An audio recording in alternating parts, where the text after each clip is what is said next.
Hey guys, welcome back to the JPM Performance channel. It is once again time for a shop tour.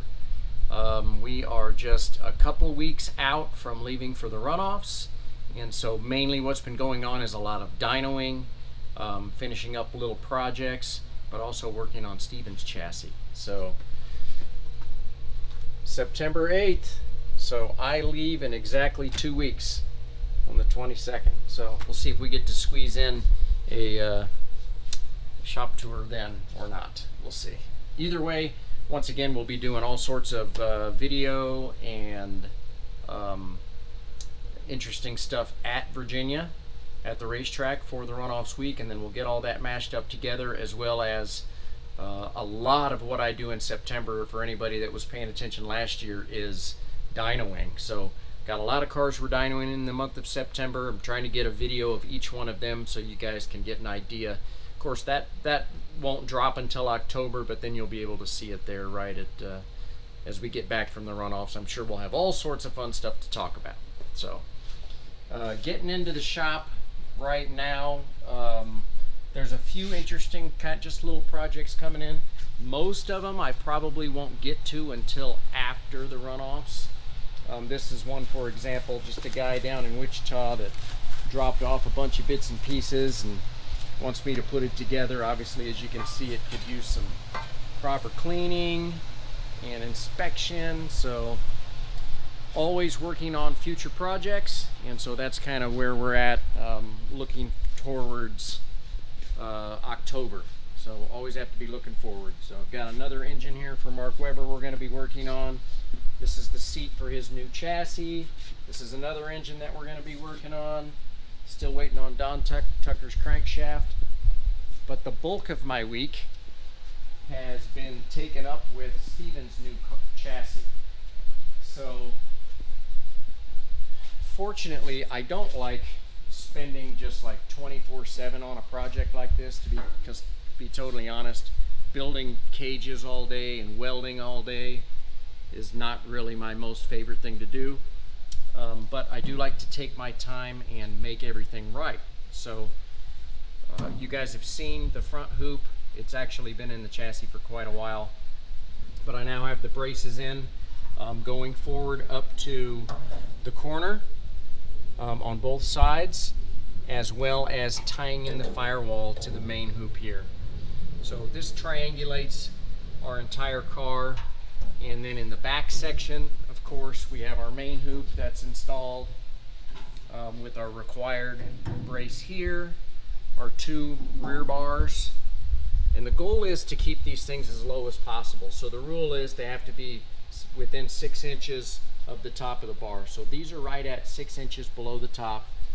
The reason we do that is to try and keep as much of the roll bar out of the airstream as possible. So Steven's actually a taller guy, so this hoop is a little taller than maybe some other Miatas that are out there, but it fits him well with his seat.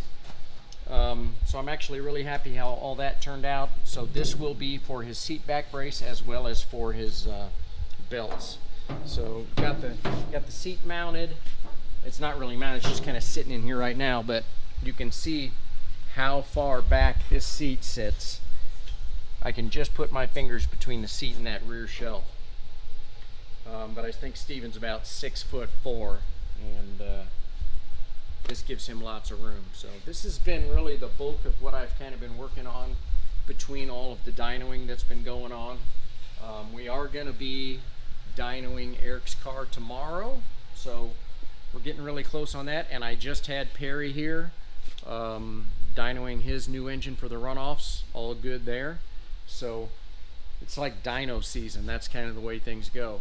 And we're going to be dynoing the BMW very shortly too. So you can see she's sitting on the ground, looking good.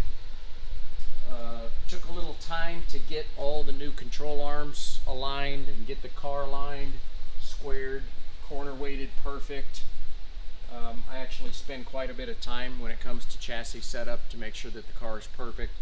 Fortunately, because we were at VIR in 2019, I've got really good notes. So tip of the day, I always like to come up with a tip of the day. get yourself a ledger book and write down everything. Every track you go to, write down VIR 2019 Runoffs. So I've got all my information for tire pressures, all of the setup information on how I had the car set up. So when I hit the first day of qualifying, I'm going to be ready to go. To me, organization in racing is kind of one of the biggest keys to success that you can work on. So she's pretty clean, has not had her final polish yet, but I like to do that at the very end. And then here in the next week or two, I'm going to be getting the race trailer out and getting it jacked up, checking wheel bearings. This is also part of when you're traveling across the country, you need to make sure that you're ready to go. So check your tires, make sure you're leaving with proper tire pressures. Get a really good look at your tread. You know, trailers mainly sit. And so get a really good look at your tires, make sure that they're looking good. It is no fun to be changing tires on the side of the road. Believe me, we've all done it if you've traveled enough. So Runoffs prep's coming right down to the end here, guys. Looking really good. Get her on the dyno, do a final spruce up for the engine. And my checklist is just about done. Trailer tires and final clean on the car. Looking good. So if you guys are coming to the Runoffs, I can't wait to see all of you there. Hope you guys have enjoyed your last week. The summer's kind of holding on here in Topeka. It's still mid to upper 80s, but we are getting some cooler mornings, so I know fall is coming. I love these cooler mornings, and that's when I like to dyno. So I've been kind of putting off dynoing a little bit for a cooler morning, but hope to see some of you in Virginia here in just a couple of weeks. In the meantime, keep after it. I've been appreciating all of your guys' comments down below. Always fun to chit chat about that kind of stuff. Take care, guys. We'll see you next week.